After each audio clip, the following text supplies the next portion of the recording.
World Rankings. Why Springboks cannot reclaim top spot as Argentina I 16-year high. All Blacks face equal all-time low.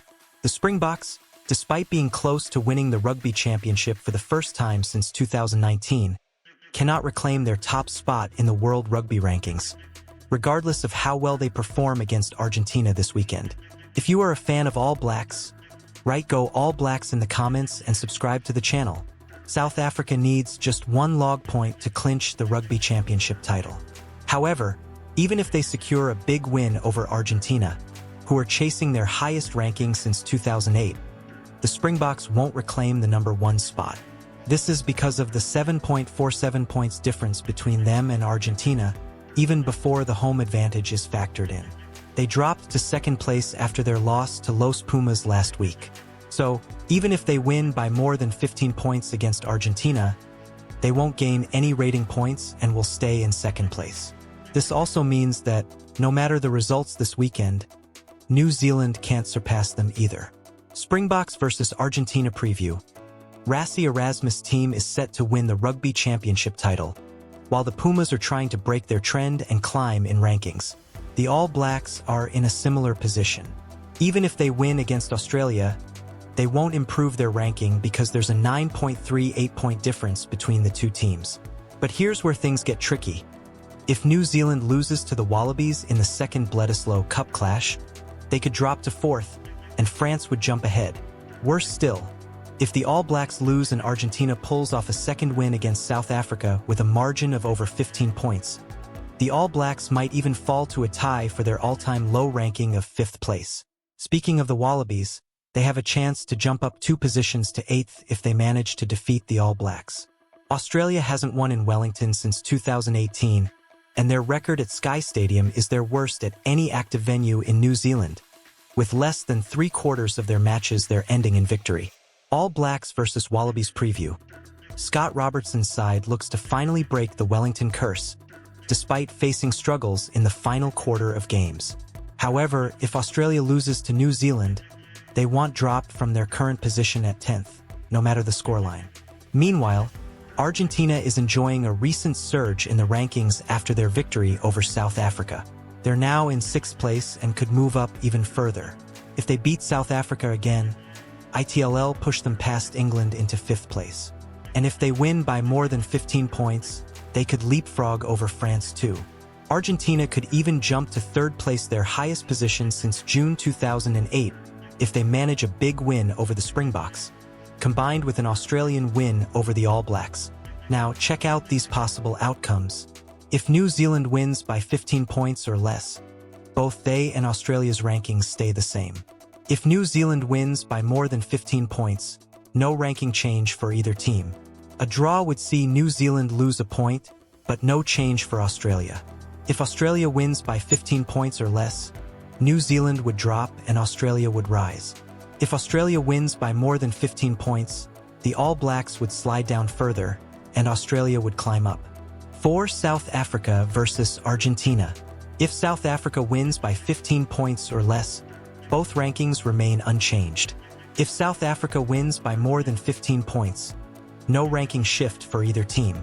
A draw would see South Africa lose a point and Argentina gain 1. If Argentina wins by 15 points or less, South Africa drops and Argentina rises. If Argentina wins by more than 15 points, they jump ahead of South Africa. Current top 10 rankings. 1. Ireland 92.12. 2.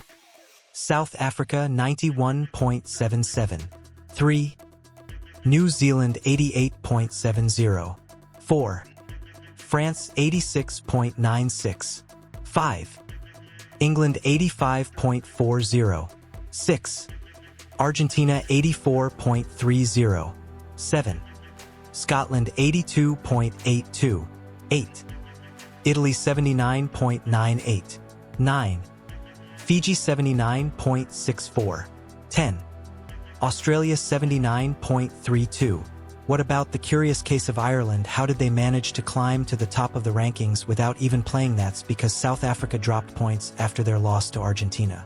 Rankings aren't just based on wins, but on how many points teams gain or lose during games. Don't forget to subscribe to the channel and turn on notifications so you don't miss out on any All Blacks news. Now that you're caught up on the latest rankings and potential changes, let us know in the comments. Do you think Argentina has what it takes to pull off a major upset? And will the All Blacks finally break their Wellington curse? Let's hear your thoughts. All Blacks head coach Scott Robertson and former center Sonny Bill Williams are in the spotlight once again. Sonny Bill has been vocal, sticking to his earlier comments that Robertson isn't using his bench effectively. If you're a fan of the All Blacks, write "Go All Blacks" in the comments and subscribe to the channel. Williams' critique comes after New Zealand's tough loss to the Springboks in the Rugby Championship, their second against the South African side. He pointed out the last 20 minutes of that game, saying it was poorly managed, specifically calling out a coaching mistake that he thinks led to Tyrell Lomax's yellow card in the 18-12 defeat. Fast forward to the match against the Wallabies, and the same second-half issues persisted. The All Blacks managed only 3 points after halftime and nothing in the last 20 minutes. That allowed Australia to make a comeback, almost pulling off a shocking win. But New Zealand held on to win 31-28 by a hair. Now, some might say that New Zealand just doesn't have the players to dominate like they used to, but Sonny Bill isn't having any of that. In an interview with Wide World of Sports, he made it clear, to say that New Zealand doesn't have the talent, I think that's not a correct statement. We do have the talent.